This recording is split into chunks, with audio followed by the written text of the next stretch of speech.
Get ready with me while I explain to you where I think women with PCOS get weight loss confused.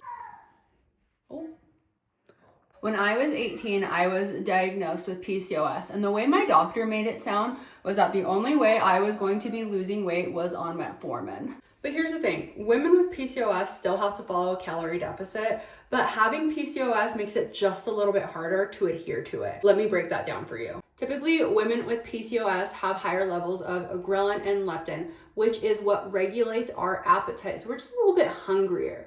Other things we experience is chronic fatigue and more likely to be exhausted, which means we typically expand less energy than someone who doesn't have PCOS. So if we have lower levels of energy, we're always hungrier.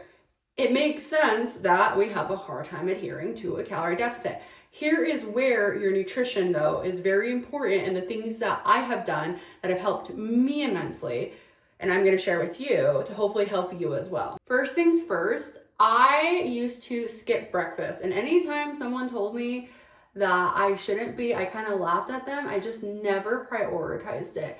It wasn't until I started being very consistent with making sure I had protein with a carb to keep my blood sugar balanced that I really started seeing quite a difference in not only my energy levels, but my hunger levels as well. Now, this is true whether you have PCOS or not.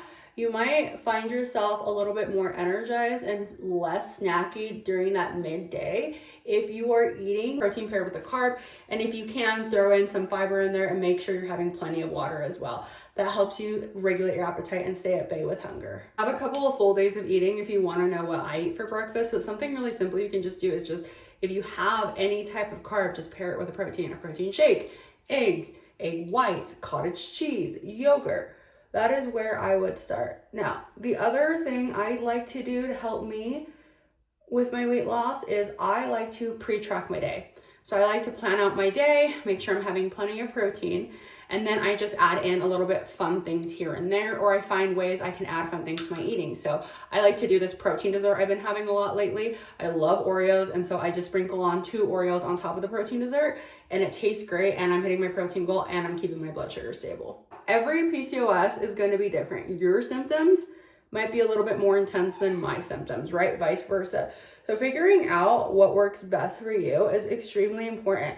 And it's not just like I'm eating in this deficit and I'm losing weight, but it's like, okay, you're eating in this deficit, but how did that white grain make you feel? How did that serving of that make you feel? Like really paying attention to how you're feeling while you're losing weight is, in my opinion, very important. So then you can work on maintenance as well after the weight loss, and you can keep the weight off. Something I want to clarify that I think a lot of people get confused is calorie tracking is not a calorie deficit.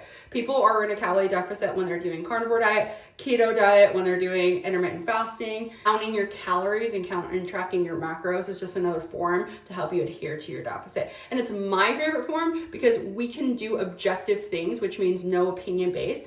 I love having objective data that helps me see if I am or not in a deficit, right? So I love numbers because numbers don't lie. Our feelings do. I feel like I'm working hard. I feel like I made a lot of steps. I feel like I've done a lot of these. These are subjective feelings, which are great and amazing to have, but doesn't matter when it comes to an objective goal like weight loss. You feel like you've taken 10,000 steps, but if your watch says that you've only taken 3,000, like that's objective data, right? We can't argue the data of what is being said. I mean, we can kind of argue it. Maybe it's off a little bit, but I remember my husband one time told me, I feel like I've been walking a lot today, but his watch told him he had only taken 5,000 steps.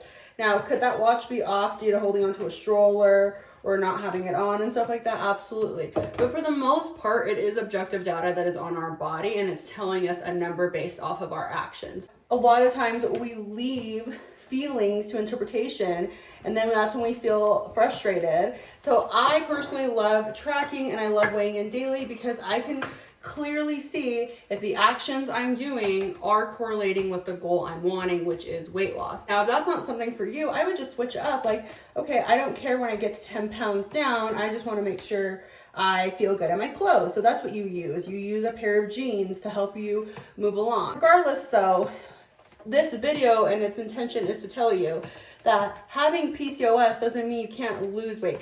You still can. It's just figuring out ways to make sure you're adhering to that calorie deficit is going to be what you're wanting to aim for. And it's what I help so many women do, and it's what I helped myself do. Nothing is worse than feeling like you're broken. So I'm gonna tell you right now, you're not broken. You're just having a hard time adhering to your calorie deficit, or you don't even know what your calorie deficit should be. What I would do, go on your watch, if you have a fitness watch, go onto your total calories, look at the average total calories the last 7 days. So if you average on daily 2,200 calories burned, right? So total, not your active, we're looking at total. Subtract 300 to 400 calories from there. Try that for a calorie deficit. Weigh in every day, weigh in every other day, see if the weight's coming down. Check in with your tracking. Are you over tracking your Starbucks? Are you over tracking your eating out? Are you tracking your butters and oils? That shit adds up, right? There is quite a few things you can do to help you adhere to your calorie deficit. You just have to be willing to take on that. You have to be willing to say, where could I do better, and then doing better, right? Planning out your breakfast, planning out your meals, like things like that you probably aren't doing right now. I hope this video was helpful. Let me know below. And I am currently losing my last 5 pounds before I reverse into maintenance. I said 30 days I will lose 5 pounds. So if you're interested to see if I hit that goal, I hope you subscribe and like for more.